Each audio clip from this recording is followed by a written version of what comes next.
दोस्त Kamaljeet Singh online classes में आपका स्वागत करता हूं। आज हम राजनीति विज्ञान का एक महत्वपूर्ण टॉपिक और पढ़ेंगे, जो है राज्य के नीति निर्देशक तत्व। राज्य के नीति निर्देशक तत्व। राज्य के नीति निर्देशक तत्व क्या होते हैं?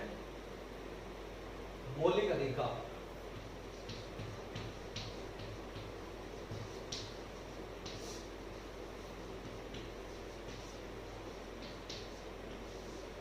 ये मौलिक अधिकार हैं, ये व्यक्ति के लिए है। ठीक है दोस्तों। और जो राज्य के नीति निर्देशक तत्व हैं,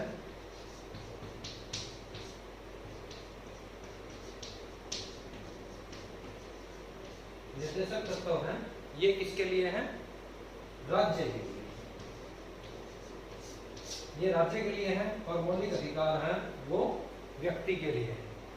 जो राज्य के नीति निर्देशक तत्व है, इसके आधार पर ही जो राज्य कार्य करता है उसका मूल्यांकन राज्य के नीति निर्देशक तत्व है, उनके अनुसार ही राज्य का मूल्यांकन किया जाता है। भाई राज्य ने क्या क्या कार्य किए, कैसे किए, अच्छे किए, बुरे किए, उनका नीति निर्देशक तत्वों के तहत ही मूल्यांकन किया जाता है। ठीक है दोस्तों। और नीति निर्देशक तत्व कौन से भाग में? संविधान के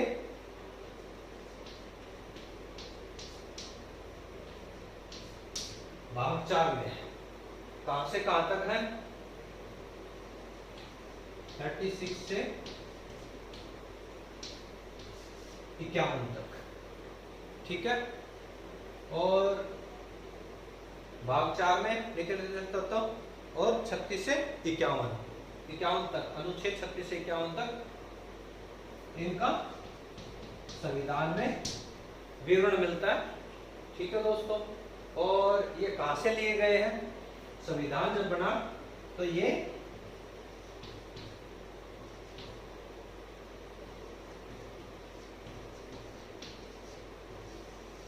आयरलैंड से लिए गए थे। जो नीति निर्देशक तत्व है वो आयरलैंड से लिए गए थे। पर आयरलैंड ने कहां से लिए थे? स्पेन से। आयरलैंड के संविधान में कहां से आए थे? स्पेन से। और भारत के संविधान में कहां से आए? आयरलैंड से। ठीक है दोस्तों।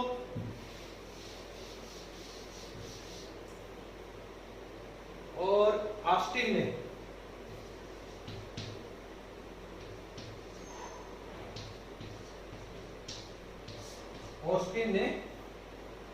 राज्य के जो नीति निर्देशक तत्व है उनको राज्य की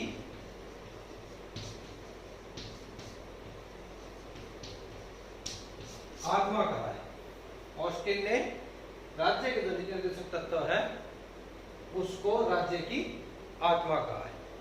ठीक है दोस्तों। ये भी पूछा जाता है कई बार एग्जाम में कि किसने राज्य की आत्मा कहा है या ऑस्टिन ने नीति निर्देशक तत्वों को क्या कहा है? तो राज्य की आत्मा कहा है ऑस्टिन ने। ठीक है।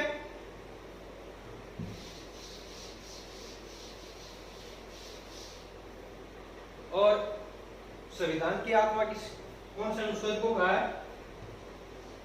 अनुच्छेद 32 को संविधान की आत्मा कहा है। आत्मा हृदय कहा है। किसने कहा है? B.R. अम्बेडकर जी ने।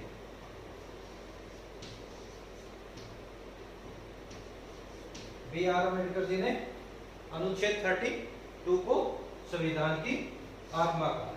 ठीक है। और नीति निर्देशक तत्वों को आत्मा किसने कहा है? ऑस्टिन ने कहा है। ध्यान रहेगा। ठीक है। आगे बढ़ते हैं। अब एक्सप्लेन करते हैं। नंबर 1 36 में क्या है? राज्य की परिभाषा दी गई है। अनुच्छेद 36 है, उसमें राज्य की परिभाषा दी गई है। अनुच्छेद जो 12 है उसमें भी राज्य की जो परिभाषा दी गई है, राज्य जो भारत के जितने भी स्टेट है उनको सबको मिला के संघ कहा गया है अनुच्छेद 12 में। वो की वो ही बात अनुच्छेद 36 में बताई गई है। जो राज्य को जो अपने इंडिया में जितने भी स्टेट है उन सबको मिला के जो संघ कहा गया है वो की वो परिभाषा या वो का वो एक्सप्लेन अनुच्छेद 36 में भी किया गया है, जो अनुच्छेद 12 में किया गया है।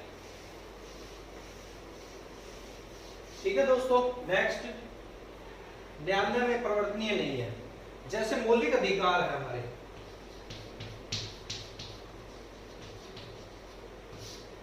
मौलिक अधिकार हैं, उनका अगर उनका शोषण होता है तो हम हाई कोर्ट या सुप्रीम कोर्ट अनुच्छेद 32 व 226 के तहत जा सकते हैं।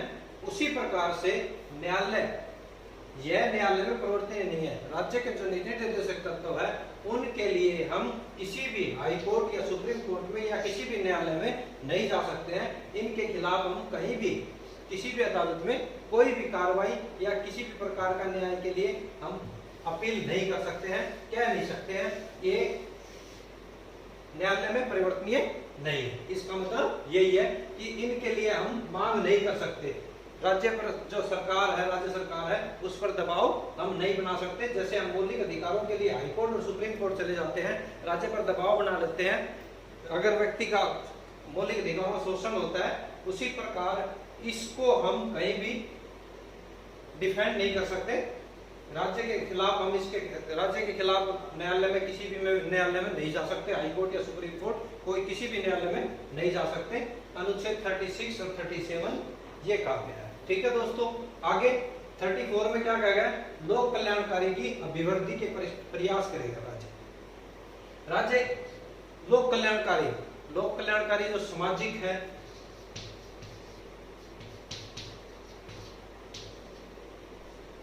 सामाजिक, आर्थिक,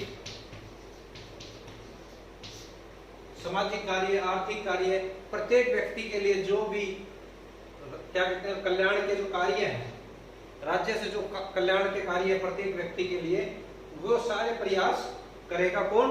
राज्य सरकार करेगी। अनुच्छेद 38 ये कहता है सामाजिक कार्य, आर्थिक हेल्प या आर्थिक सहायता देनी है, किसी को समाज में कोई और दिक्कत है उसको दूर करना है, ये सारे कार्य किसके हैं?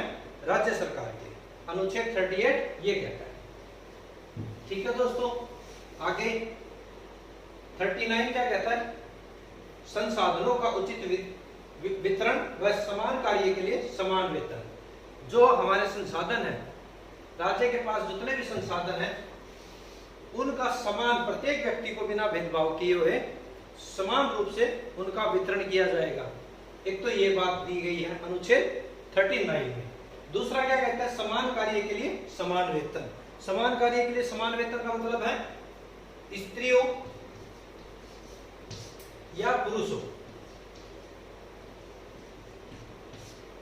किसी भी कहीं भी वो काम करते हो, चाहे मजदूरी करते हो या नौकरी करते हो, प्राइवेट सेक्टर हो या गवर्नमेंट सेक्टर हो, कहीं भी वो कार्य करते हो, उनको जो सेम पद है, जो सेम कैडर है, उसी के अनुसार, अगर स्त्री है या पुरुष है, उनको उसी के अनुसार, बराबरी के अनुसार ही सैलरी दी जाएगी, वेतन दिया जाएगा, भेदभाव नहीं किया जाएगा। अनुच्छेद 39 ये कहता है। ठीक है दोस्तों, नेक्स्ट क्या है? 39A, राज्य निःशुल्क विधिक कानूनी सहायता प्रदान करेगा या प्रावधान करेगा, या किसी व्यक्ति को कानूनी सलाह चाहिए, राज्य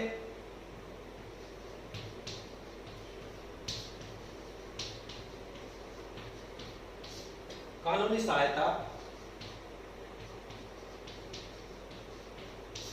सहायता दिले क्या कहते हैं उपलब्ध कराएगा। जैसे कोई केस हो जाता है, लड़ाई झगड़ा, किसी भी प्रकार का कोई भी मुकदमा दर्ज हो जाता है किसी खिलाफ, गरीब आदमी हो, वो अगर अपना वकील नहीं कर सकता है, तो उसके लिए राज्य का ये कार्य है कि वो निःशुल्क वकील, कानूनी सलाहकार उस व्यक्ति को उपलब्ध कराएगा। ये कार्य 39A के तहत राज्य सरकार का कार्य बनता है। जैसे कसाब एक आतंकवादी था,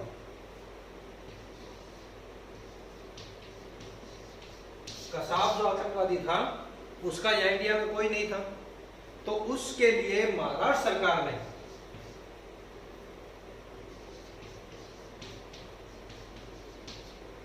महाराष्ट्र सरकार ने उसको वकील उपलब्ध कराया था। ठीक है, किसके तहत? अनुच्छेद 39A के तहत ही कसाब को जो वकील उपलब्ध कराया गया था, उसके पक्ष में लड़ने के लिए जो वकील सलाहकार उसको उपलब्ध कराया गया था, वो अनुच्छेद 39A के तहत ही उसको वकील उपलब्ध कराया गया था राज्य सरकार द्वारा। अनुच्छेद 39A यही कहता है कि भाई कोई आदमी अपना वकील या सलाहकार उपलब्ध नहीं कर सकता है किसी प्रकार से, तो सरकार उसका विधिक सहायता के लिए वकील है वो उपलब्ध कराएगी।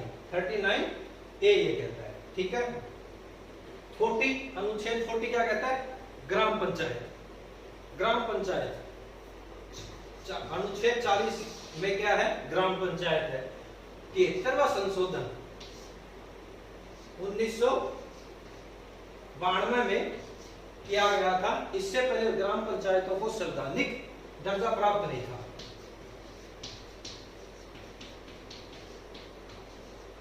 संवैधानिक दर्जा प्राप्त नहीं था। अनुच्छेद 40 को 73वें संविधान संशोधन 1992 के तहत संवैधानिक दर्जा प्राप्त हुआ है। अनुच्छेद 40 को गांधी जी का सपना था कि प्रत्येक गांव में ग्राम पंचायत होनी चाहिए। प्रत्येक क्या कहते हैं गांव में सरपंच सरकार वो खुद की जो गांव के व्यक्ति हैं वो खुद अपना शासन चलाएं। ये गांधी जी का सपना था जो अनुच्छेद 40 के तहत पूरा हुआ। कब हुआ?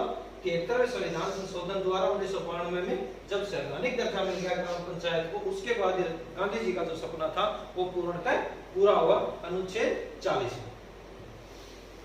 ठीक है दोस्तों, अनुच्छेद 41 क्या कहता है? कुछ राज्य कुछ दशाओं में काम की उचित दशा व स्वास्थ्य सेवाएं प्रदान करेगा। जैसे अब कोरोना काल चल रहा है, कोरोना काल में सारे सरकारी दफ्तर बंद हो गए हैं, प्राइवेट कंपनियां बंद हो गई हैं, और भी जो काम धंधे थे वो सब बंद हो गए हैं। तो इसके जब ऐसी कोई क्या कहते हैं महामारी आ जाती है, कोई ऐसी परिस्थिति हो जाती है जिससे सारे काम धंधे सरकारी हैं, प्राइवेट क्षेत्र है, कंपनियां हैं, दुकानें हैं, वो सब बंद हो जाते हैं, तो उस स्थिति में राज्य का यह कार्य बनता है कि वो प्रत्येक व्यक्ति के लिए जैसी उसकी क्वालिफिकेशन है, जैसा वो कार्य कर सकता है, उसके अनुसार कम से कम उसको कार्य उपलब्ध कराएगा। कौन कराएगा? राज्य सरकार कराएगी। प्रत्येक व्यक्ति का, प्रत्येक राज्य का एक कार्य है कि भाई ऐसी जब कंडीशन हो जाती है, जैसे कोरोना काल है या महामारी आ जाए या बाहरी आक्रमण हो जाए या युद्ध की स्थिति हो जाए, ऐसी परिस्थिति में राज्य का एक कार्य बनता है कि वो प्रत्येक व्यक्ति को उसके भरण पोषण के लिए उचित कार्य उपलब्ध कराए तथा स्वास्थ्य सेवाओं को प्रदान करे। अब कोविड-19 चल रहा है, बीमारी चल रही है, तो कौन उनकी जांचें कौन करवा रहा है? राज्य सरकार ही तो करवा रही है। कोई भी स्वास्थ्य सेवा से जो रिलेटेड जो जितने भी कार्य हैं महामारी में, वो सारे कार्य कौन करवा रही है? राज्य सरकार करवा रही है। अनुच्छेद 41 के तहत ही ये कार्य सब हो रहे हैं, जो कि कुछ दशाओं में तो उचित काम की दशा और स्वास्थ्य संबंधी सेवाएं हैं, वो अनुच्छेद 41 के तहत अब फिलहाल जो कोविड-19 का बीमारी चल रही है, महामारी चल रही है, उसके जो राज्य सरकार कार्य कर रही है वो अनुच्छेद 41 के तहत ही कर रही है। अनुच्छेद 41 में यही बताया गया है। अनुच्छेद 42 क्या कहता है? कार्य न्याय संगत व मानसिक दशाएं होनी चाहिए। 41 में जो कहा गया है कि भाई प्रत्येक व्यक्ति को कार्य देना जरूरी है, स्वास्थ्य सेवाएं देनी जरूरी है। तो जब जो आदमी कार्य करेगा उसको न्याय संगत होना चाहिए। भाई कोई नाजायज काम नहीं होना चाहिए, किसी प्रकार का कोई दबाव का, प्रेशर का, शोषण का कार्य नहीं होना चाहिए, जो न्याय संगत होना चाहिए। और मानसिक जो दशाएं हैं, मानवीय दशाएं हैं, जो व्यक्ति जहाँ कार्य करता है वो उसके मानवीय दशाओं के अनुकूल ही होना चाहिए। अनुच्छेद 42 ये कहता है। ठीक है दोस्तों, अनुच्छेद 43 क्या कहता है? निर्वाह मजदूरी व कुटीर उद्योग। निर्वाह मजदूरी अनुच्छेद 41 में क्या कहता है? राज्य कार्य देगा। अनुच्छेद 42 में क्या कहता है? कार्य न्याय संगत और मानवीय दशाओं के अनुकूल होना चाहिए। अनुच्छेद 43 क्या कहता है? निर्वाह मजदूरी जो व्यक्ति कार्य राज्य सरकार जो कार्य दे रही है उसकी जो निर्वाह मजदूरी है जो वो इतनी होनी चाहिए कि जिससे वो अपने बच्चों का क्या कहते हैं पालन पोषण कर सके। निर्वाह मजदूरी का मतलब है इतनी उसको मजदूरी दी जानी चाहिए जिससे वो शाम को अपने परिवार का पालन पोषण कर सके, उचित मजदूरी दी जाए। ये राज्य का कर्तव्य बनता है अनुच्छेद 43 के तहत। और कुटीर उद्योगों का बढ़ावा दिया जाना चाहिए। जब ये जो नरेगा है वो 43 अनुच्छेद 43 के तहत ये जो कार्य करते हैं वो नरेगा के तहत ही आते हैं। इंडिया में फिलहाल नरेगा जो है चलते हैं, गांव में जो कार्य करते हैं लोग, ग्रामीण लोग करते हैं और शहरी लोग करते हैं, जो नरेगा का कार्य करते हैं वो अनुच्छेद 43 के तहत निर्वाह मजदूरी के तहत ही सरकार उपलब्ध कराती है। ठीक है। और कुटीर उद्योगों का तो पता है, कुटीर उद्योग छोटे उद्योग होते हैं जो घरों में चलाए जाते हैं। पापड़ बनाना, मंगोड़ी बनाना, राखियां बनाना आदि छोटे छोटे जो कार्य हैं वो कुटीर उद्योग के तहत आते हैं। जो शहरों में चलते हैं उसमें भी राज्य सरकार उनकी सहायता करे। ये ही अनुच्छेद 43 कहलाता है। अब हम याद कैसे करेंगे? 46, 36 और 37 को एक साथ याद करेंगे। राज्य की परिभाषा 36 में है और यह न्यायालय में परिवर्तनीय नहीं है, 37 में है। ये दोनों एक साथ याद करेंगे। 38, 39 और 39A ये हम तीनों एक साथ याद करेंगे। जिसमें राज्य के लोक कल्याणकारी अभिवृद्धि के प्रयास हैं वो 38 में है।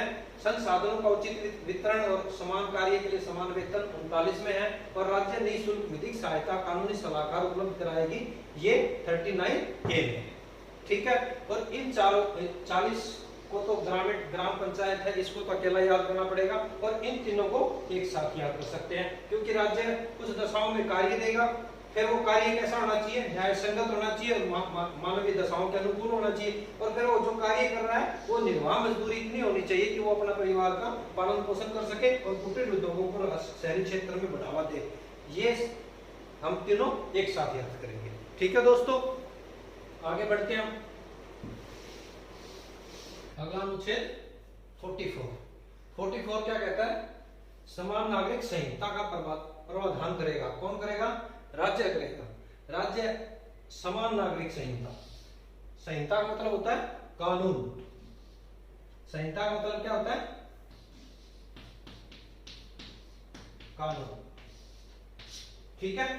तो इसमें 2 प्रकार के कानून होते हैं।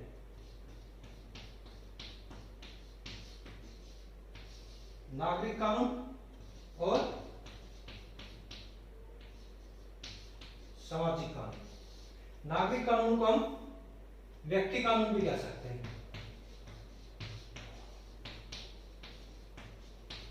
व्यक्ति कानून भी कह सकते हैं। व्यक्ति कानून में क्या क्या आएगा? विवाह, गोद लेना, तलाक, ये किस में आएंगे? व्यक्ति कानून में आएंगे। विवाह है, गोद लेना है और तलाक, ये तो हो गया नागरिक कानून या व्यक्ति कानून। और सामाजिक कानून 2 प्रकार के होते हैं। एक तो फौजदारी मामले,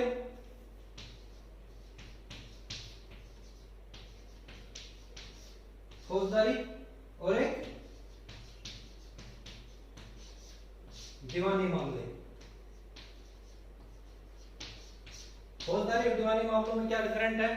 फौजदारी जो मामले हैं ये अपराध से रिलेटेड है, चोरी है, डकैती है या लड़ाई झगड़ा है, ये सब किस में आते हैं? फौजदारी मामले में। और ये दीवानी मामले में जमीन जायदाद से जितने रिलेटेड जो हैं वो सब दीवानी मामले में आते हैं। तो इनका जो कार्य है नागरिक कानून, सामाजिक कानून, समान नागरिक संहिता का प्रावधान कौन करेगा? राज्य करेगा। ये समान रूप से प्रत्येक व्यक्ति के लिए राज्य इस प्रकार का जो कानून है वो लागू करेगा जिससे प्रत्येक व्यक्ति को न्याय मिल सके, समान रूप से न्याय मिल सके। अनुच्छेद 44 ये कहता है। 44 यानी बराबर, 4 बराबर, यानी सबको समान अधिकार मिले, समान न्याय मिले। ये कौन व्यवस्था करेगा?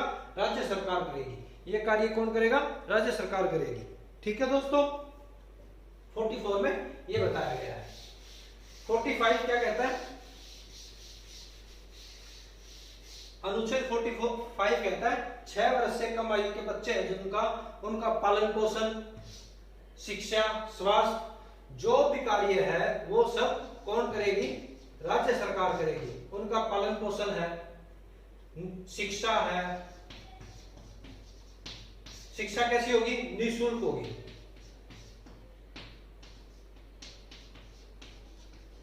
निःशुल्क होगी। जो शिक्षा है 6 वर्ष से कम आयु के बच्चों के लिए जो शिक्षा है वो भी निःशुल्क होगी। उनका पालन पोषण है वो भी क्या कौन करेगा? राज्य सरकार करेगी। शिक्षा है वो भी राज्य सरकार करेगी। और स्वास्थ्य संबंधित उनके बीमारी से रिलेटेड जो स्वास्थ्य संबंधित जो है प्रावधान वो भी कौन करेगा? राज्य सरकार करेगी। जो आंगनबाड़ी चलती है अपनी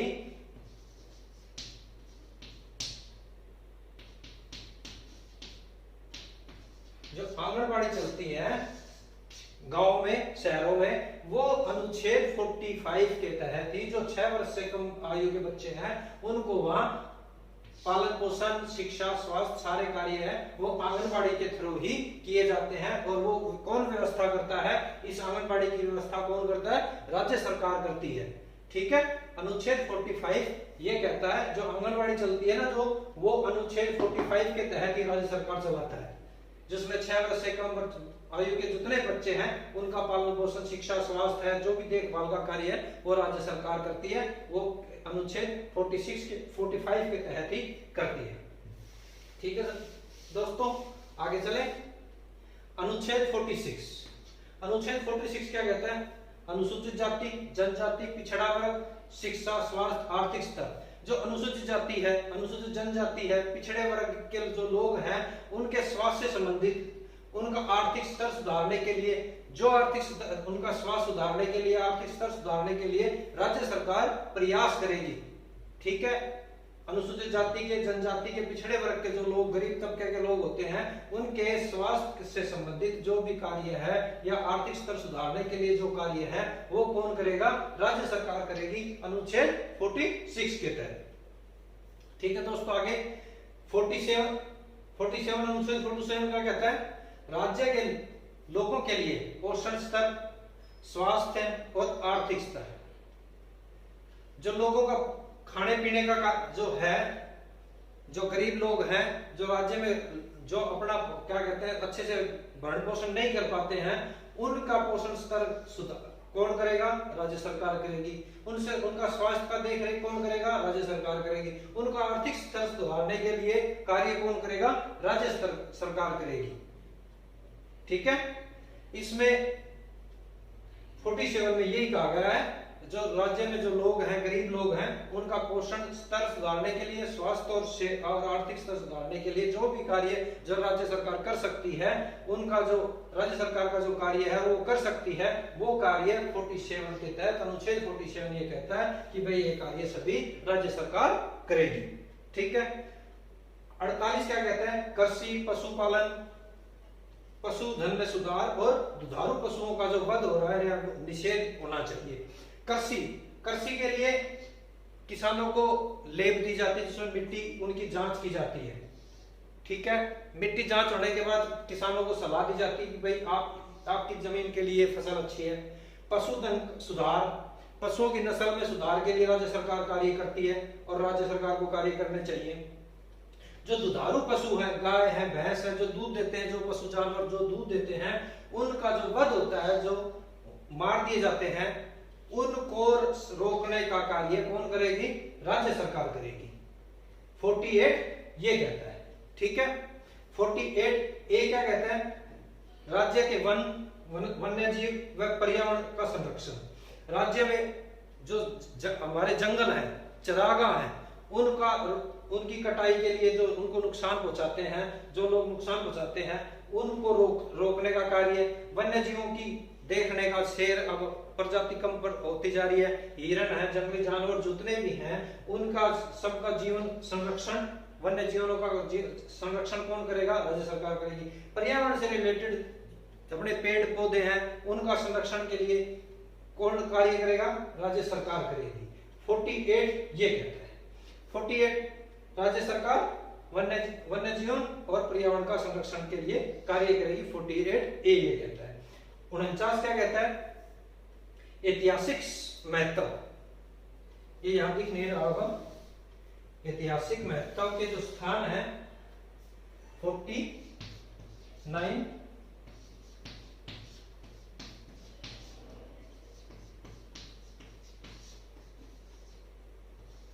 ऐतिहासिक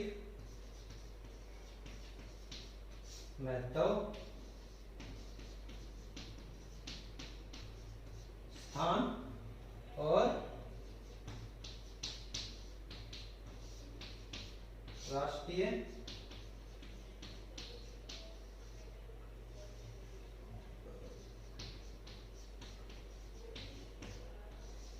संरक्षण। अनुच्छेद 49 क्या कहता है? ऐतिहासिक महत्व के जो स्थान है, राष्ट्रीय स्मारक है, उनका संरक्षण कौन करेगी? राज्य सरकार करेगी। और अपना जो हमारे जो मूल कर्तव्य दे रखे हैं, मूल कर्तव्य जो 4 है उसमें भी ये बात दी गई है कि ऐतिहासिक जो हमारी धरोहर है, राष्ट्रीय स्मारक है, उनकी रक्षा संरक्षण का कार्य करें, आम आदमी भी करे और राज्य सरकार भी करे। जो हमारे जो लाल किला है, ताजमहल है और हमारे जो राष्ट्रीय स्मारक है, इंडिया गेट है, गेट ऑफ इंडिया है, उनकी टूट फूट का कार्य, उनकी मरम्मत का कार्य, उनके देख रेख का कार्य कौन करेगा? राज्य सरकार करेगी। अनुच्छेद 48 ये कहता है। ठीक है दोस्तों,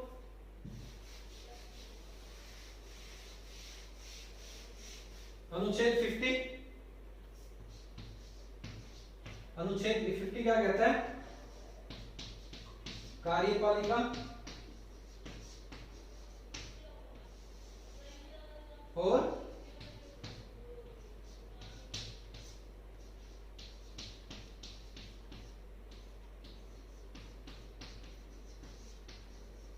न्यायपालिका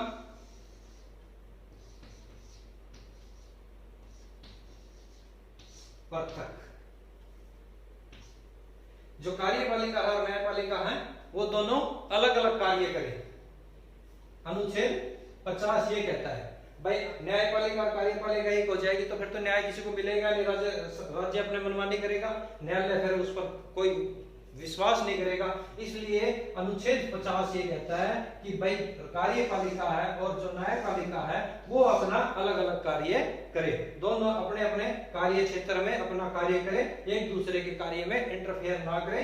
ये अनुच्छेद 50 कहता है। 50-50 का मतलब कार्यपालिका और न्यायपालिका अलग अलग। ठीक है। अनुच्छेद 51 क्या कहता है? अनुच्छेद 50 को कैसे याद करेंगे? 50-50 यानी कार्यपालिका और न्यायपालिका बराबर बराबर अलग अलग। 51 क्या कहता है? अंतरराष्ट्रीय शांति समझौते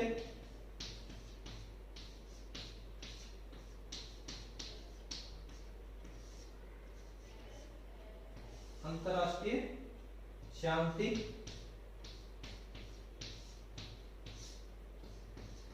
व सुरक्षा। अनुच्छेद 51 क्या कहता है? अनुच्छेद 51 ये कहता है कि अंतरराष्ट्रीय जो हमारे संबंध है दूसरे देशों से, हमारे पड़ोसी राज्य देशों से, उनमें सब में शांति बनाए रखी जाए।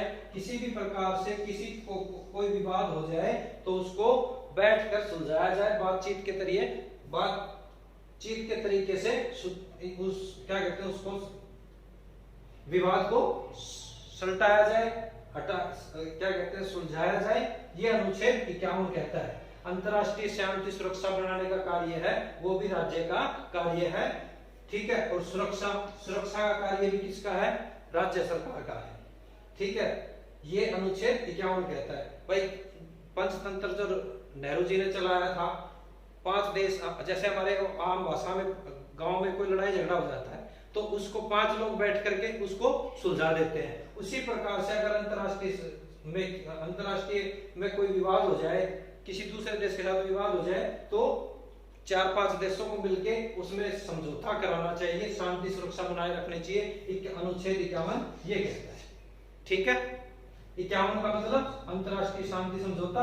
50 में अनुच्छेद 50 में क्या है? कार्यपालिका और न्यायपालिका 50-50। ठीक है। और अनुच्छेद 49 में क्या है? हमारे राष्ट्रीय स्मारक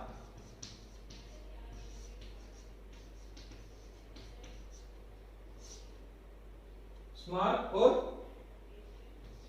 हमारे जितने भी ताजमहल राष्ट्रीय जो हमारे राष्ट्रीय महत्व के स्थान है उनको अनुच्छेद 49 में आते हैं। ठीक है। 44 में बराबर बराबर समान नागरिक संहिता, दो प्रकार के कानून होते हैं, नागरिक कानून और सामाजिक कानून। नागरिक कानून को व्यक्तिगत कानून कहते हैं जिसमें विवाह, शादी, तलाक आते हैं, और नागरिक कानून में फौजदारी और सामाजिक कानून में फौजदारी और दीवानी मामले आते हैं। फौजदारी में लड़ाई झगड़ा जो अपराध से संबंधित है, और दीवानी मामलों में जमीन से संबंधित है।